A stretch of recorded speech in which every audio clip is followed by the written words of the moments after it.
Good day, everyone. How's your lunch? Okay, I would like to say thank you for coming. Welcome to XBlockchain Summit. My name is Corry, and I'm going to be your moderator for this session. So before we get started, let's meet our panelists here. First, we have Patricia Song, Overseas Business Development from BitZ. Hello, Let's give everyone. applause. Very nice to meet all of you here. And also Dani Baskara, founder and CEO of Vexanium. Hello, everyone. And then Wilson Wu, Head of Business Development Asia, FBG Capital. Hey, hello guys, good to have you here. Yep. And last, David Kao, Head of Singapore Binance. Hi guys, so I just joined Binance and this is my first panel, so go easy on me. Okay, we already prepared questions for you guys, but before we get started, our topic today is the future of cryptocurrency. Will they accessible for the mainstream? And let's start with the first question. What do our society think about cryptocurrency? Maybe any of you guys want to answer?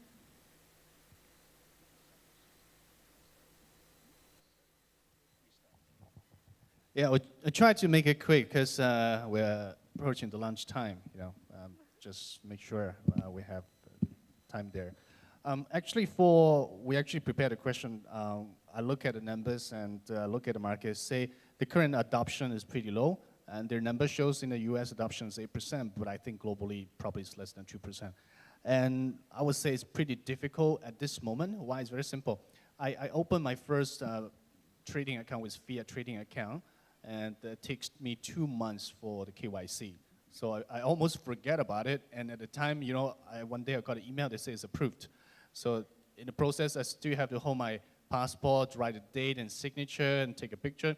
It's just way too difficult. So I would say the traditional way, like nowadays in the internet industry, we see a lot of quick access to the market.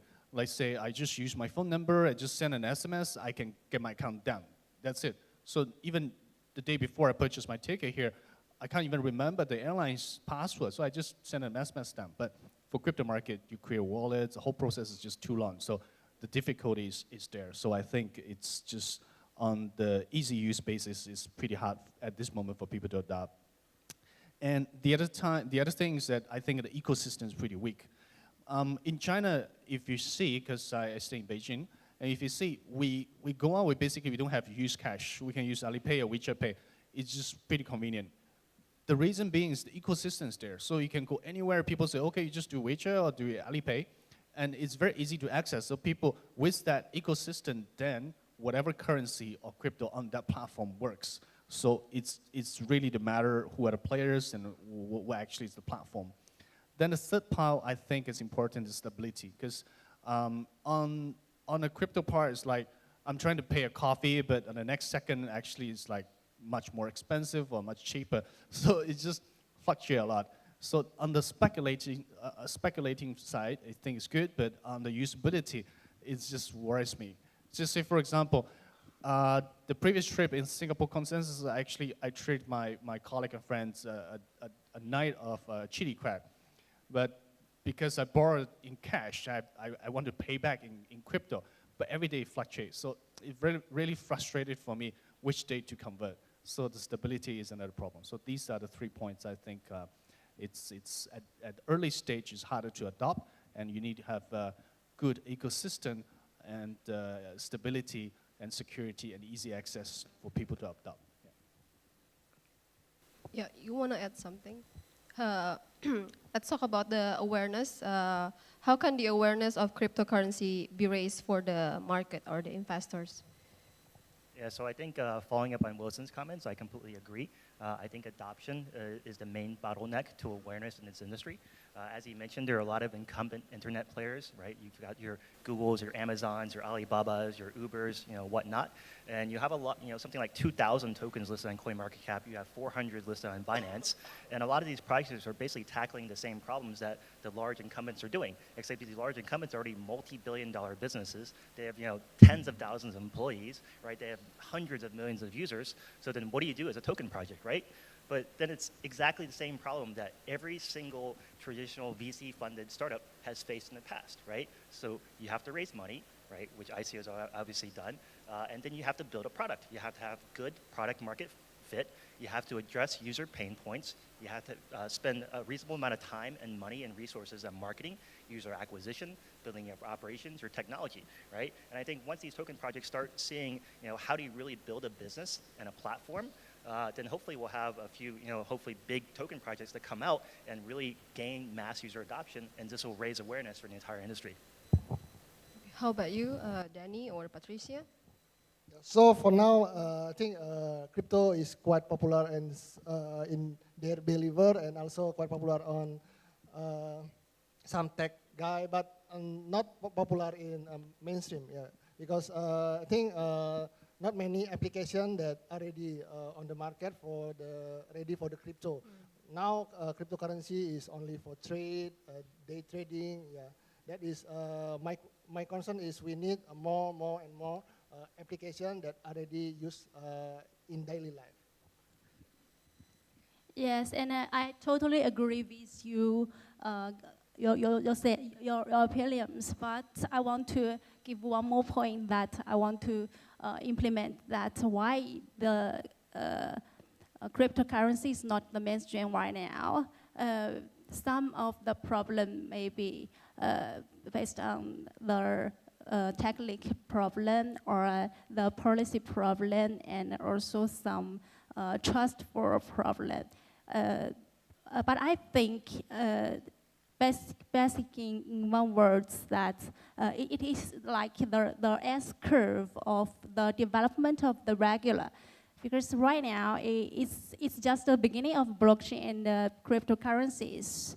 I have heard a policy from the Rogers from the New Mexico University, and he says that the new ideas or things, the development of new ideas have divided into 5 stages.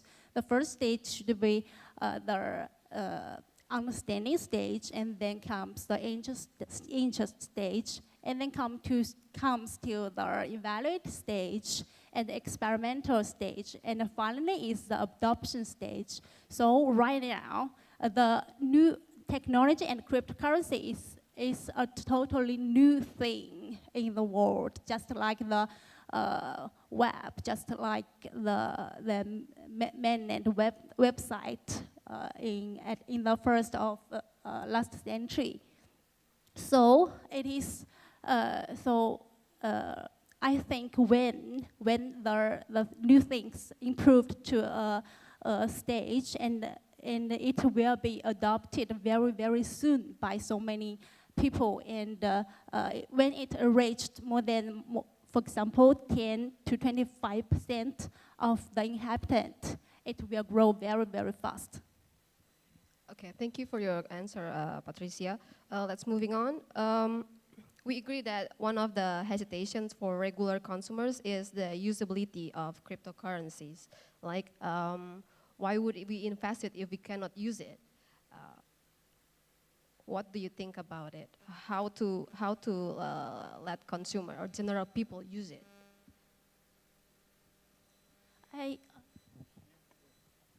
I think this question can be think like if the cryptocurrency became the mainstream, and how it would like in the future, maybe.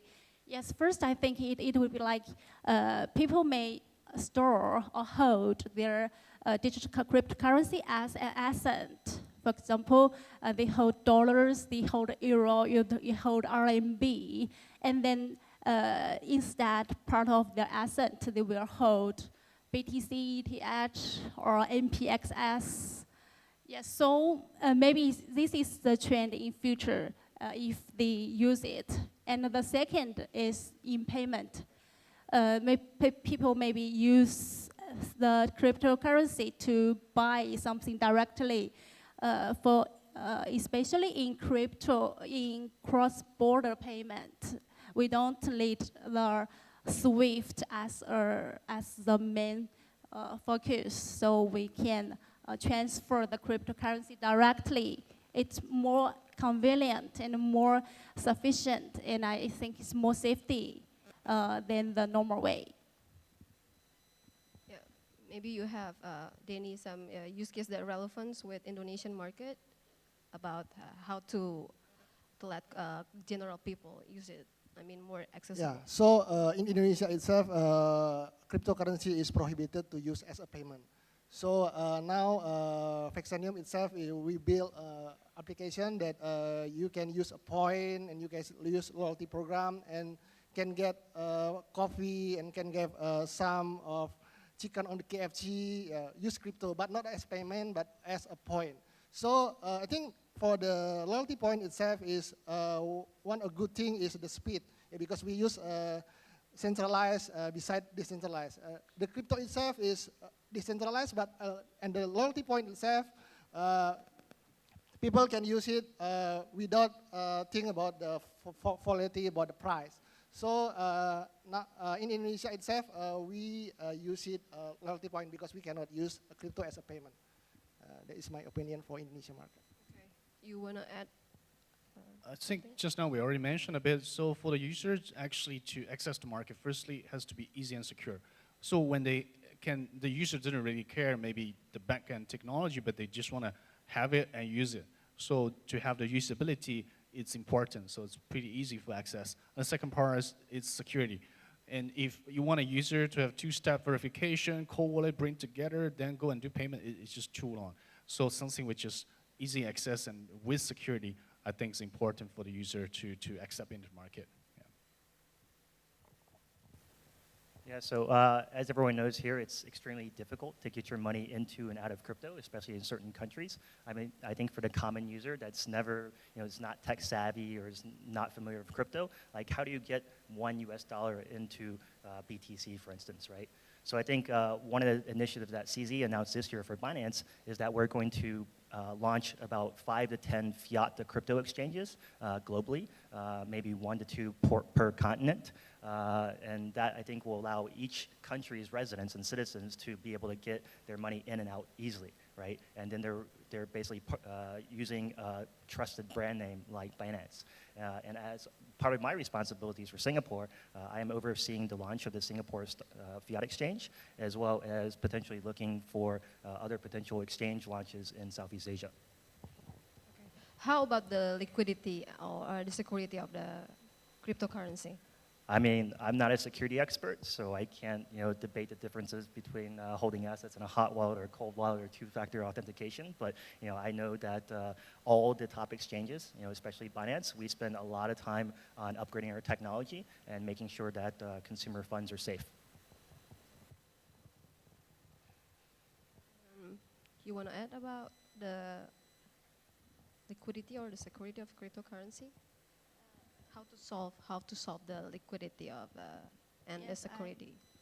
In my opinion, I think it should be like, also the first is the after more and more people adopt this cryptocurrency, and then the ability and also the security will be more varied in future. This is the first point, and then I think actually it's kind of fake question, because for the security part, what is security for the bank? Actually, they also use the money to do some invest, but we have this kind of trust.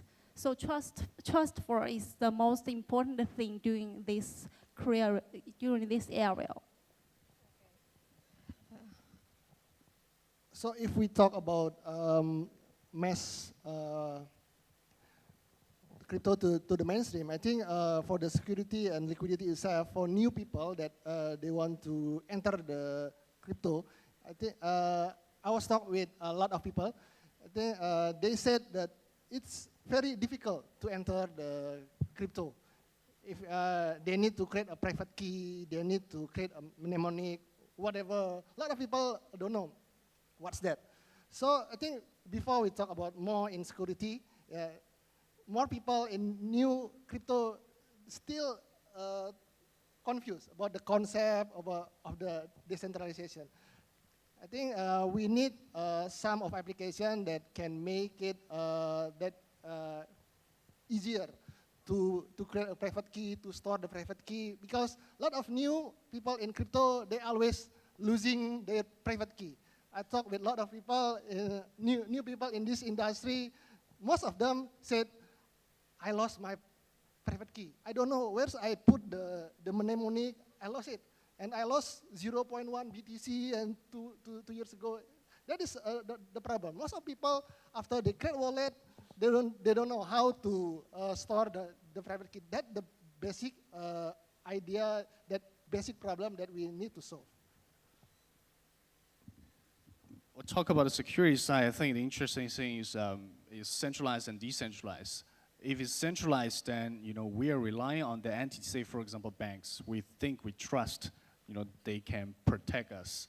But where people want freedom, they want to be decentralized. If they want to decentralize, then whose responsibility? Is your own responsibility. So that's why for the decentralized version, we have to take extra step to protect yourself, because on this network, no one's actually controlling it. No one actually has the trust that by itself. So you're relying on network.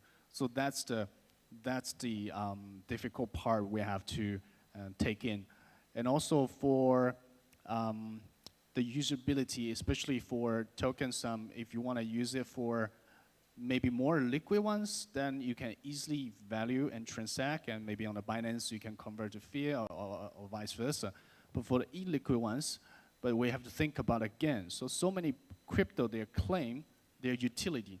Then fine, we can use on the platform itself. It's just like on the QQ coin, you can use to purchase whatever music, right? So if it's really utility, let's go back to utility. So that is something, at least is somewhere you can use. Okay. Thank you. So if we talk about when the cryptocurrency will be accessible for the mainstream, what do you think will cryptocurrency creep into the mainstream when? And maybe you can provide us some of the steps that stakeholders are taking to achieve this to the soonest. Who knows, but maybe it's on the corner, just on the corner.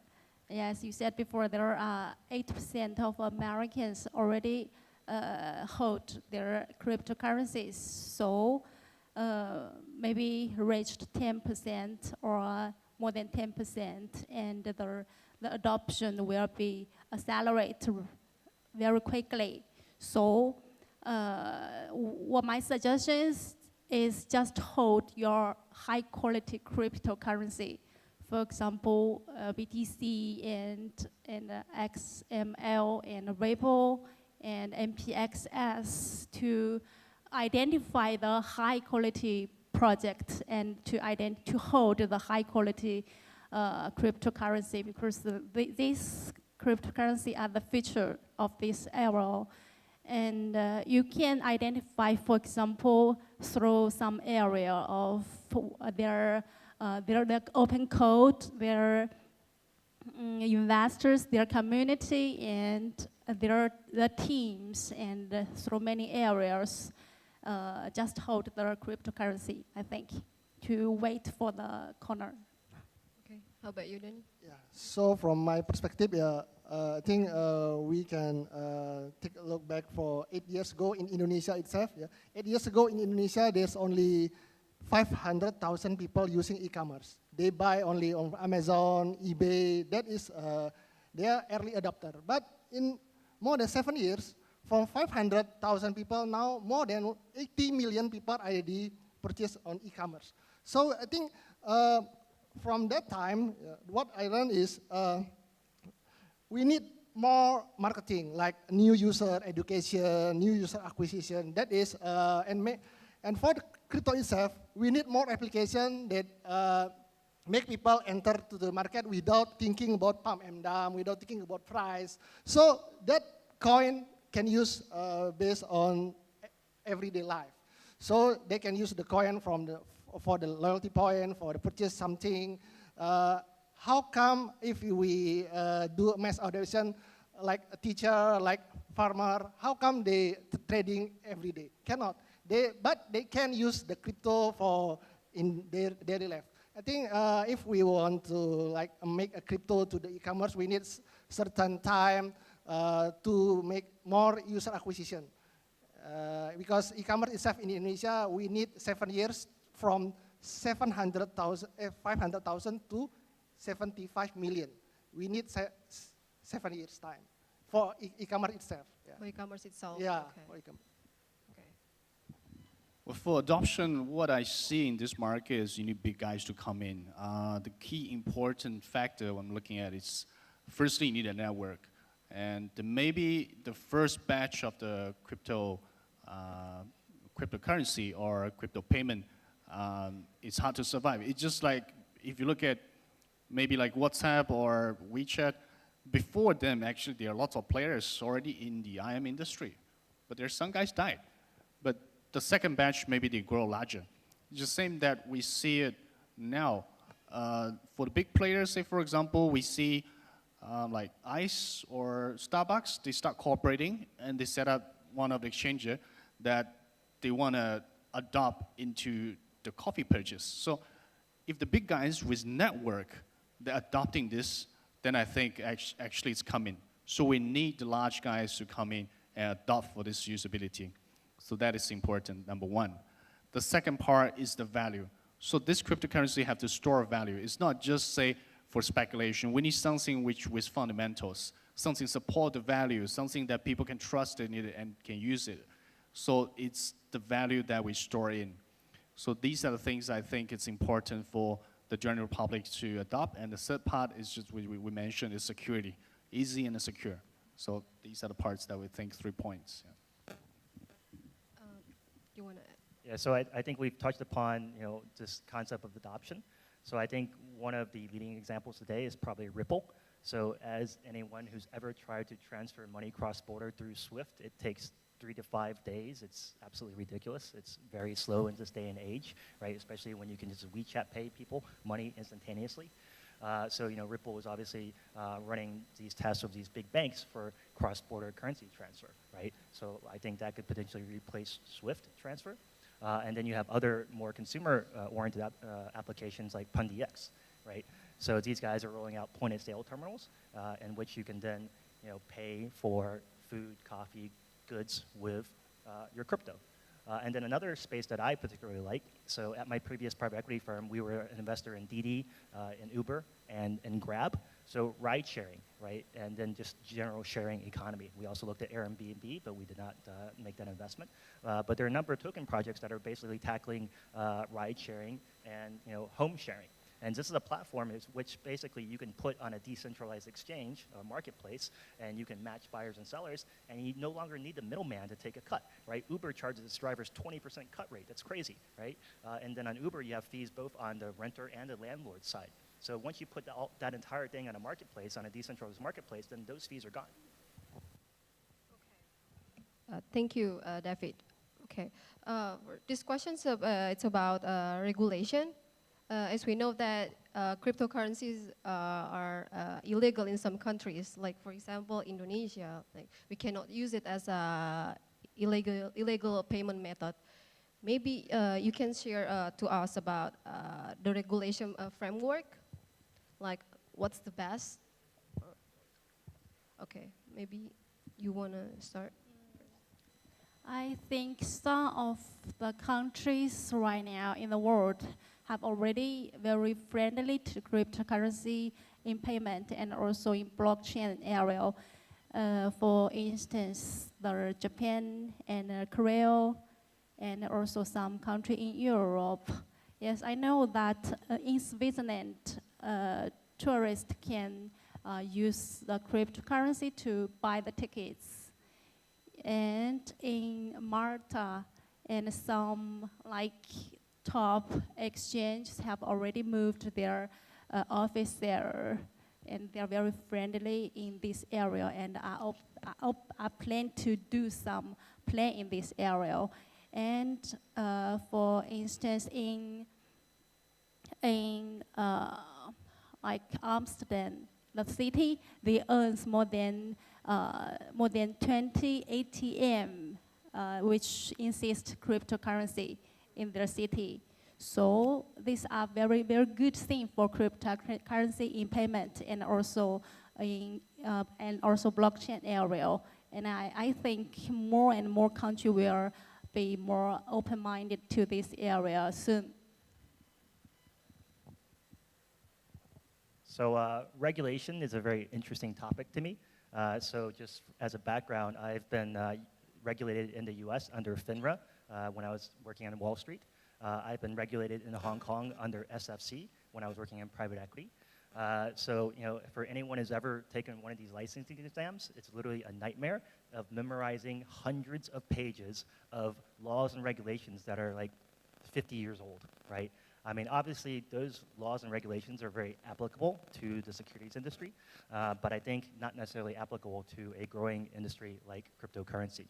But I think if you look at all those regulations, when they were created, they have a certain number of principles in mind, right? You have to protect your investor, you have to maintain integrity of the markets, and you have to provide financial stability.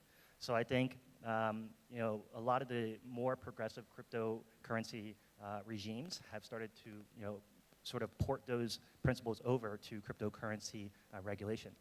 I'm sure everyone's seen that Binance has been working very closely with the government of Malta. Malta has been very active and very transparent in reviewing cryptocurrency regulation, and they recently passed the Virtual Financial Assets, or VFA, bill. In addition, coming from Singapore, I actually think Singapore MAS has also been very open-minded about regulation, because they realize that if you put too much regulation, too onerous regulation on this kind of fintech industry, you can basically stifle innovation. So, they're working on a revised payment services bill in which they're going to incorporate a virtual currency exchange license. And they're also revamping the RMO regime, which is basically your market operator regime, in which they will allow more flexibility for smaller exchanges, potentially crypto exchanges, to operate within Singapore. For the regulations, what we see is it's really a hard balance. For the government, if they want to control it, sometimes it's really difficult to find a sweet spot. Say, for example, if you look at Japan, it's pretty tight. If you want to do a project, I think the difficulty level is equivalent to an exchange. So in the past maybe 10 to 12 months, it's hard to see a Japanese project. Where you see in China, it's that they just totally directly banned the ICO. So in that sense, they just cut it off from the market perspective. But where we see other markets, they are more open. So I think the government perspective, you have to look at maybe more on licensing. As what David said, in Singapore, the government are reviewing on the new regulations. I think it's gonna, they're coming expectedly maybe next year. So on that perspective, the government are helping to understand the market and find a solution, then license the market. So I think that its approach maybe will be taken next year. And another part is that if you look at decentralized or centralized market, it's hard to manage. If it's on the government regulation perspective, if it's a decentralized marketplace, it's basically hard to control because it's a marketplace. But where in the government control perspective, you can see the crypto, the fiat part, the government already have the control. So that's why we see more free space in the crypto to crypto market, but where the government already have the control over the crypto to fiat market. So on that perspective, we come down to the AML and KYC perspective. So if you do the KYC and AML properly, then I think the regulation is already pretty standardized for those exchanges to operate. And come to the end, if the regulators or government really want to control it and really view it as an important asset globally, another point probably they can think about is to own it. So they can create maybe government reserve for the cryptocurrency. So as you know, if the more you control, then the more you can control the market. So even in a decentralized exchange, if the central bank says, okay, I take a reserve into cryptocurrency, then it becomes an important factor in controlling that network. It's just like nowadays, most of the central banks, maybe they're holding other currency as their reserve currency. So that is something they also can control the market. Yeah. Okay, so we only have 9 minutes left. This will be the last question for the session. What does it look like for cryptocurrencies to be part of an average consumer's daily life? Well, as a Binance employee, it's already part of my everyday life because I get paid part of my salary in BNB coins, so I have to figure out how to spend it. But I think, once everything can be tokenized, I think, CZ's vision is that there could be millions of tokens, right? So you could, pay for food, coffee, whatever tokens. You can do your online shopping of tokens. You could get rewarded tokens for being a loyal customer, right? You can buy fractional real estate anywhere in the world of tokens. You could invest in any company in the world that has a security token. I think, the vision is that it's just true freedom of money, right? You decide how you spend your money, how you invest your money, and how you earn your money. We see the easy adoption actually is coming from the gaming industry first, because for the people in the gaming industry, they easily accept points or virtual currency or virtual assets in the area. So we see the adoption in the game side is pretty fast.